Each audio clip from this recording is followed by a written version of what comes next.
중앙 집권의 상징 베르사유 궁전. 2003년 3월 이곳에서 새로운 시대가 열립니다. 프랑스 헌법 제1조에 의거 지방 분권형 국가가 된 것이죠. 이날 이후 프랑스는 중앙 집권의 역사를 청산, 변화하고 있습니다. 프랑스 최고 국립행정학교 에나와 고등교육기관의 지방 이전과 설립, 100대 대기업의 본사 30여 개 지방 유치, 지역마다 경쟁력 있는 거점 도시 육성으로 지역 경쟁력을 확보하는가 하면 공공기관 이전으로 일자리 5만 5천 개가 지방에 뿌리 내렸다는데요.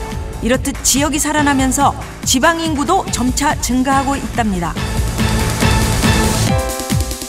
파리와 프랑스 사막 이후 50년이 넘게 진행되어 온 프랑스 정부의 국가 균형 발전 정책. 그렇다면 지금 프랑스는 어떤 모습의 지역 혁신 도시로 변했는지 저와 함께 찾아가 보도록 하죠.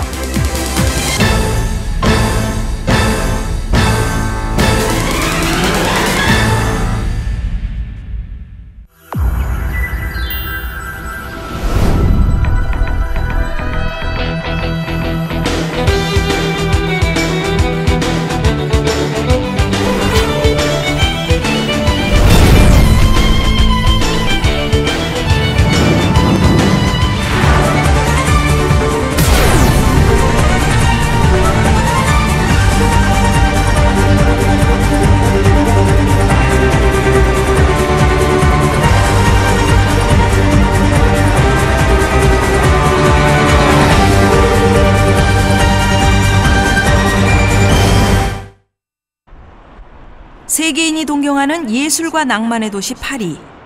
파리의 여유로운 풍경만으로도 가슴이 탁 트이는 기분이 듭니다. 하지만 60년대만 해도 파리는 북적이는 사람들로 숨막히던 곳이었습니다. 출퇴근 시간이면 전쟁을 치러야 하는 현재 대한민국 서울의 모습이었다고 할까요? 그러나 지금은 그때를 상상조차 할 수 없습니다. 오래전에는 채우기에 급급했다면 지금은 비워내기에 온 힘을 쏟고 있거든요. 그런데 무엇을 비워냈냐고요? 바로 이겁니다. 과거에는 상류층 귀족들의 대저택이었고 또 공공기관으로 사용되던 건물이 비움의 대상이 됐습니다. 파리에 집중돼 있던 공공기관을 지방으로 이전해 지역의 활성화를 돕고 여기에 민간 외국인 투자를 끌어들인다는 심산으로 계획한 일이었죠. 공공기관이 지방으로 이전되니 지역 발전도 되고 또한 외부의 투자로 경제에도 도움이 되니 꽉 먹고 알 먹고, 즉 일석이조 아니겠습니까? 1960년대 드골 정권에 의해 시작된 공공기관 지방 이전은 1990년대 더욱 활성화됩니다. 2003년까지 315개의 공공기관, 총 4만 2천여 명의 일자리가 지방으로 이전됐고요. 실제 1960년대부터 2006년까지 5만 5천 명의 일자리가 지방으로 이전됐다니 참으로 놀라운 수치죠. 사실 프랑스의 중앙 집권적이고 파리 집권적인 역사는 하루 이틀의 이야기가 아닙니다. 짐이 곧 국가라던 루이 14세의 베르사유 궁전 근처에 7천여 명의 귀족이 모여 살았다니 두말하지 않아도 짐작하시겠죠. 그러던 1947년 말 파리 집중 현상에 대한 경고가 나오기 시작합니다. 그라비에는 파리와 프랑스 사막을 통해 파리가 지방을 사막화시키고 있다며 파리 집중 현상에 대해 경종을 울립니다. 파리와 프랑스 사막 이후 프랑스 균형 발전 정책은 전환기를 마련합니다. 드골 정권에 의해 국토균형 및 지역 경쟁력 강화 개발청을 설립하기에 이르는 것이죠. 다따르라고 하는 국토균형발전기구를 중앙정부에 설치를 해서 63년에 설치해서 지금까지, 물론 이름은 조금 바뀌었어요. 몇 년 전에 기구 이름 바뀌었습니다만은 수많은 정부와 대통령들이 계속 교체됐음에도 불구하고 40년 넘게 국토균형발전이라고 하는 정책을 중앙정부의 그 다따르라고 하는 기구가 일관되게 추진해오고 있다. 그래서 지금 프랑스가 상당히 분권 그리고 균형발전 정책에 있어서는 상당히 세계적으로 벤치마킹되는 잘하는 나라로 이렇게 알려져 있게 된 건데, 파리를 비워내 다시금 안정을 찾게 해준 데는 많은 요인들이 존재합니다. 그중 하나가 바로 그랑제골인데요. 그랑제골은 프랑스의 엘리트 양성기관인 특수대학을 일컫는 말입니다. 공부 좀 한다 하는 프랑스 학생들에게는 단연 선호도 1위인 곳이죠. 그런데 프랑스 정부는 이런 엘리트 양성기관을 대거 지역으로 이동시킵니다. 교육기관 이전의 대표적 사례, 바로 프랑스 국립행정학교인 에나를 꼽을 수 있을 텐데요. 에나는 2차 대전 이후 드골 대통령이 프랑스 재건을 위해 만든 학교로 프랑스 엘리트 학생들이 가장 선망하는 학교입니다. 그도 그럴 것이 프랑스 대통령은 물론이고 총리와 국회의원 등 프랑스의 지도자들이 대거 배출된 정치의 중심축이거든요.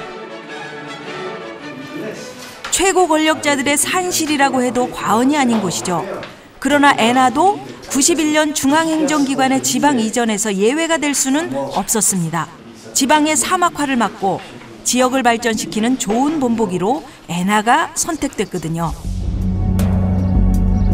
에나의 지방 이전. 이는 에나의 지방 이전을 추진한 크레송 총리에게는 정치적 생명을 건 모험이었고 에나 학생들에게는 뜻하지 않은 사건이었습니다. 그러다 보니 반발이 거센 건 어찌 보면 당연한 일이었죠. Le personnel était très hostile et d'ailleurs de manière très unanime. D'abord pour des raisons de méthode. C'est-à-dire que les élèves ont appris, et les personnels, un jour, que l'école était transférée à Strasbourg sans aucune espèce d'information préalable. Et d'ailleurs, la mesure il a fallu la reprendre parce qu'elle était annulée par le Conseil d'État, parce que les procédures n'avaient pas été respectées. L'ENA est un établissement public, normalement, donc ça a été pris sans aucune concertation du jour au lendemain, parce que c'était une mesure symbolique. 에나의 지방 이전은 학생들과의 마찰로만 그치지 않았습니다. 에나 출신 정치인들, 즉 기득권과의 대립도 피해갈 수 없었습니다. Alors, à l'origine, la décision a été prise par le gouvernement de Madame Cresson en 91, de manière très subite, très immédiate, pour un motif symbolique. C'était une époque où le gouvernement voulait marquer le fait qu'effectivement, on délocalisait un certain nombre d'organismes ou institutions et qu'on essayait de rompre le déséquilibre entre Paris et la province, qui est un déséquilibre qui n'est pas colossal en termes de population, mais qui en termes politiques, historiques, a toujours été important. 과밀화로 인해 몸살을 앓던 60년대 파리의 모습은 이제 찾아볼 수 없습니다. 지방과 수도권의 상생을 위한 노력과 정치적 결단이 파리를 바꿔놓았거든요. 그중 대표적인 것이 바로 대기업의 이전인데요. 30년 동안 약 30여 개의 대기업이 지방으로 옮겨갔습니다. 프랑스 정부의 지속적인 분산화 정책은 파리로만 몰려들던 인구 유입을 멈추게 했고 80년대 이후 오히려 사람들이 지방으로 떠나는 극적인 변화를 만들어냈습니다. 이는 파리를 중심으로 하던 일극 체제에서 다극형 분산 체제로의 변화를 가져왔고 기형적 수도권 팽창을 막아 프랑스의 안정을 되찾게 했죠. 또한 지방의 인구를 증가시키는 반면 파리의 인구는 안정을 되찾게 해주었습니다. 이로 인해 프랑스는 균형 발전의 본보기로 자리매김합니다.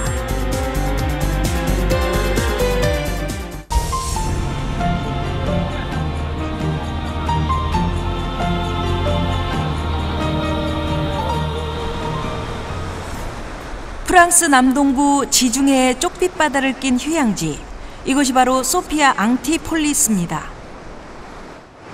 영화의 도시 칸에서 15km, 세계 부호들의 휴양지 니스에서 22km 떨어져 있는 곳이죠. 그런데 82년 이후 이곳은 달라졌습니다. 지방정부와 인사, 그리고 기업의 노력으로 유럽 3대 성장지역으로 손꼽히는 유럽의 실리콘밸리로 탈바꿈하게 됐거든요. 휴양도시에서 60여 개국 1280여 개의 기업이 입주해 있는 유럽 최초의 대규모 연구 단지가 된 겁니다. 요즘 소피아 앙티폴리스의 아침 풍경인데요. 매일 아침 4만 명이 동시에 움직이는 부산함.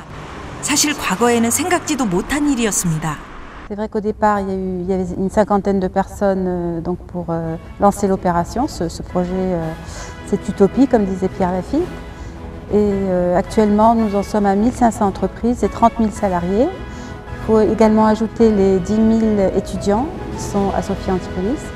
Donc ça fait à peu près 40 000 personnes qui arrivent le matin à peu près à la même heure et le soir qui repartent aussi à la même heure.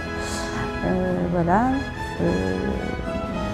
Donc l'augmentation d'emplois ou d'implantation d'entreprises par an, il faut compter à peu près, si on considère les chiffres de 2006, il y a environ 3 entreprises par mois, nouvelles entreprises qui s'implantent à Sophia Antipolis.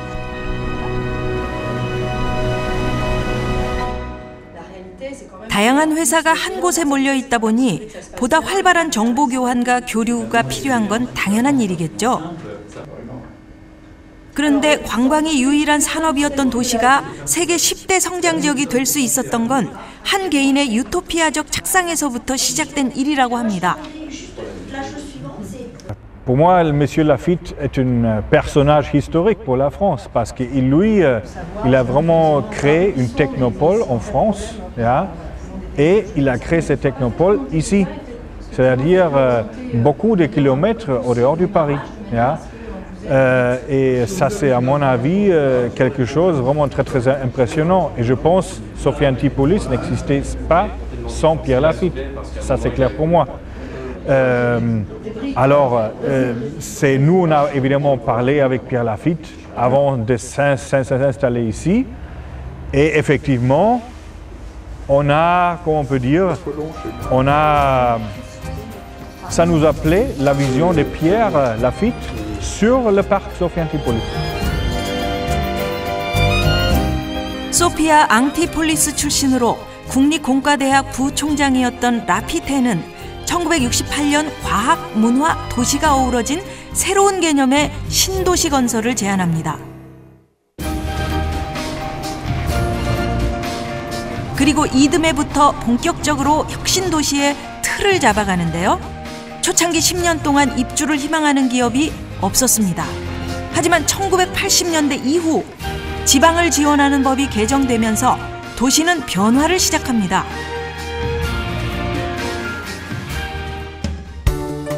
소피아 앙티폴리스를 잉태했다고 할 수 있는 곳, 바로 프랑스 최고의 공과대학 에콜드 민입니다. 라피테는 교내의 중요한 기관들을 소피아 앙티폴리스로 이동시키면서 대학과 지역을 밀착시키기 시작합니다. 이는 혁신 도시의 기초를 마련하는 기반이 되어 주었죠. Eh bien, l'école des mines est ici depuis 32 ans. À cette époque, le gouvernement français a souhaité mettre toutes les écoles d'ingénieurs à l'extérieur de Paris. La plupart des grandes écoles d'ingénieurs étaient dans Paris, mais le gouvernement a souhaité, pour développer l'ensemble du territoire, les placer à l'extérieur. Et à cette époque, beaucoup d'écoles sont parties assez loin, dans le sud de la France ou ailleurs. Et donc l'école des mines a reçu cette demande de se déplacer. Alors le directeur de l'école à l'époque, c'était le sénateur Pierre Lafitte, justement, qui est le fondateur de Sophia Antipolis, et donc il a saisi l'opportunité